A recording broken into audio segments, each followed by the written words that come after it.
Hey, what's going on, guys? My name is Adima. Today, I'm going to be bringing you guys a video on how to be efficient in One Piece Bounty Rush. Now, before making this video, I have to clarify, right? If you're an experienced player, you can do what you want, right? This is more for someone who, kind of always asks YouTubers or people on the Discord, should I summon? Should I summon? Should I summon? Should I summon? Should I summon? Just hurt the brains of everyone because we can't answer and we can't hold your hands. It's your account, it's your game. Everyone plays differently, everyone has their own play style. But this is one where I'm gonna show you guys how to be efficient. I'm gonna take the example of being a defender player. This logic applies exactly the same for runner players and attacker players, but I feel like I know most about defenders, so we're gonna go with that, right? So what I'm gonna do is I'm gonna explain how you should think when a banner comes out, right? So when a banner comes out, I want to show you guys what goes through my head in making a decision on whether this is a banner worth summoning for or not. Now, as a YouTuber, of course, I do not make the optimal choices, right? For example, I made a video saying that we should never summon on Bounty Fest. It's actually a video called Bounty Fest versus regular step-ups. And in it, I say Bounty Fests are really dumb. And they are. And they really are. Like, look how many people got shafted for Gear 4 and Dofi. People spend thousands and thousands of diamonds just to get them to level 80, 90. It's a lot of money when you could have easily gotten Law a week later or a month later, like whatever, and in 4 multis almost guarantee him at 5-star.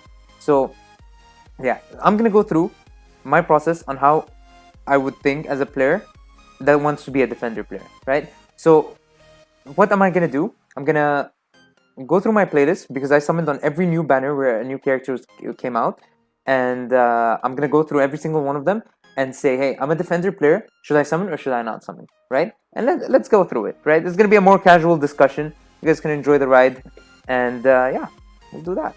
Yay. So when the game came out, we were welcomed with Crocodile and NL. Now, Crocodile was a really hard unit to play. He was a defender, but he was really tough to play, as in his normal attacks were very different from most characters.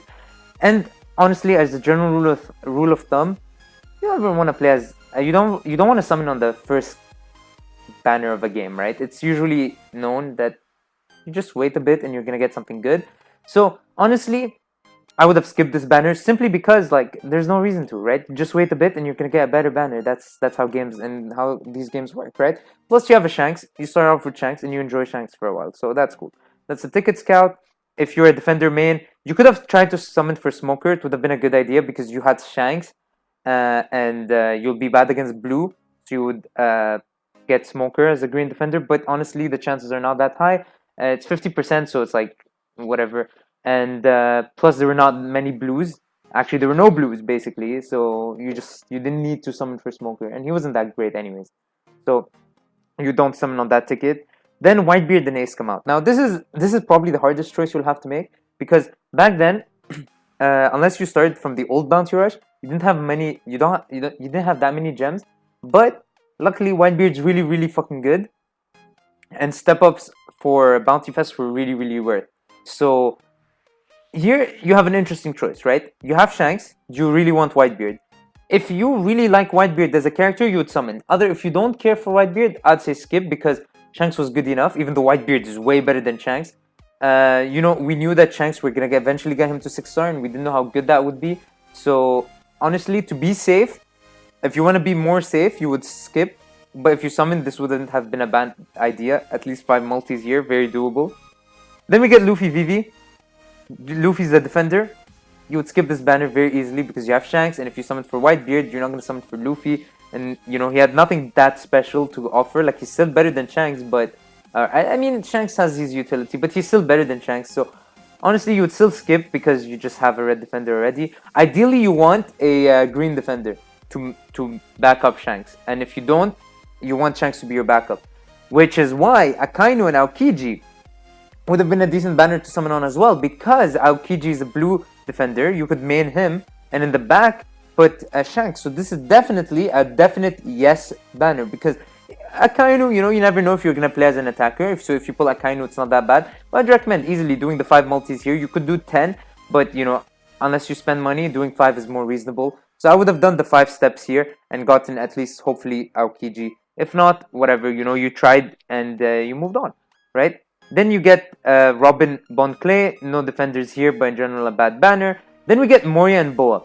And now this is the first time the game increased rates, right? And we already had the tickets here, so it would have been very doable to ask someone to do 10 multis here. So this is the banner I would recommend going in for, because you want to definitely get Moria to 5-star. And if you had Moria, you know, you could use Moria and then have what's his name, Aokiji in the back, and that would have been really fucking good, and you would have been set for a long time. So this is definitely a hell yes banner to pull on if you want to main defenders. Fortunately, Boa sucks, but we didn't know how bad she'd be back then, so you didn't really know that. So this banner, most people didn't know how Zoro would be, so you would skip anyways, but there are no defenders. That's a ticket. These two, again, no defenders. This was definitely probably the best banner in the game to summon on at this point. So yeah. Luffy, great character. People knew how good he would be, not as broken as he is, but we knew he'd be good. But skip, you're not playing here. Honestly, it depends, right? If you had Zoro, if you had Moria, I wouldn't think this is a bad thing to summon on, because I'd recommend doing the 3 multis anyways. But here it depends on which Straw Hats you like, right? And you just hope that the one you like became a defender, because Zoro is a good one, but 3 multis for 120, it's very doable. So if you had the gems, you would have pulled here, you would have skipped. Sabo came out with Ace, and honestly I would have said skip it. Like, Sabo honestly is decent, and back then I thought he'd be way better than I think he is now. But honestly, I'd say skip. There was no step ups. From here on out, you skip every bouncy fest, easy. Sanji skip, not a defender. Usopp skip, not a defender. Borsalino came out with Aokiji, so you could have potentially tried your luck. I would have said buy the ticket and hope you get Aokiji in it. If not, you know, you can ask for a refund. No, I'm just kidding. Don't do that. Don't do that. Don't do that. But yeah, I'm just saying, here you could have bought the ticket and hoped for an Aokiji. It wouldn't have been a bad choice. Chopper you'd have skipped. Robin you would have skipped. Brook you would have skipped. Now Frankie is an interesting one. I think he's really good. In fact, I think he's before the Whitebeard buffs, I think he was better than Whitebeard. So you would have probably summoned on this one as well. Why not do the 3 multis? Not more. You know, just enjoy it. Here you'd have skipped. Even though I think Nami is probably the best runner in the game by far. Maybe Doflamingo comes close, but yeah. Then Stampede Smoker came out, and honestly the 5 steps were not bad. So if you could afford the 5 steps at this point, you would have done the 5 steps, because it's really nice. This is a ticket, Straw Hat ticket, whatever. If you want to hope for one of the defenders, then you summon. Stampede Sabo you'd have skipped, he's not a defender. These 2 you'd have skipped. Anyways, they're Bounty Fest, the worst banner in the game in my opinion. People got so shafted here. And here you would have done the 4 multis, because this is the best banner I think that came out since launch. Now, unfortunately, Law, is he the best? No, he's not. Of course not. But the banner he came on was really good. You would almost guarantee a level 80 Law just by doing 4 steps. And guarantee, at least, worst case, a level 70 Law, at least for support. Honestly, not a bad choice. And I would have summoned here. So yeah, if you guys see, in general, how much I said you could summon and how much you actually would have summoned, it's like, if you're free to play, you couldn't do all the banners I said. But if you do buy the monthly ticket, this is definitely, like the monthly pack for $25, this is definitely very doable. Look how many banners I've summoned on, and I've done way more summons than I should have. So yeah, honestly, it's very easy to summon on all these banners I said.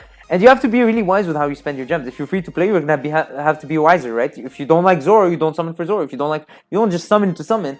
And now there is a few banners, if you had extra gems, you know, the defender banners, for example, you could have summoned on those and things like that. But honestly, at the end of the day, this is just a thought process. This is just an example of a roadmap you could have followed.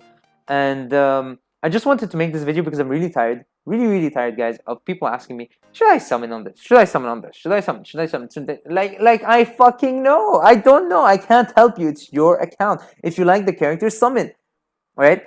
People sometimes they ask me what are my thoughts on a character, which is fine to ask because you're not asking me to tell you to summon, right? So I could say, oh, he looks, and if I don't know, I'll say he looks cool, right? Because I don't know yet. I don't know. Like, Law came out and people are asking me, yo, what do you think about Law? Bro, I can give you first impressions, but that's it. Like, I can't tell you how good Law will be. You know, like, it's like some YouTubers, you know, no hate against them, you know, because I'm like, I love these guys, but sometimes, you know, a tier list comes out and they feature the new character in it. Like, how do you place a new character on a tier list? Like, sure, on paper he might be the best character, but in actuality and in theory and how many players are playing him, things like that have to matter in your tier list. So, yeah. I don't know, something I wanted to do. I hope you guys enjoyed. Hope this was helpful. It's just a general discussion, laid back thoughts. And yeah, I'm gonna be making a tier list for season 18. I know people keep asking me that. I'm gonna try to make it a collab with two other YouTubers. Could work, could not work, depending on their schedule and if they can make videos. Otherwise, I'll make season 18 on my own and try to make the collab for season 20. But this time, the tier list is actually gonna be different.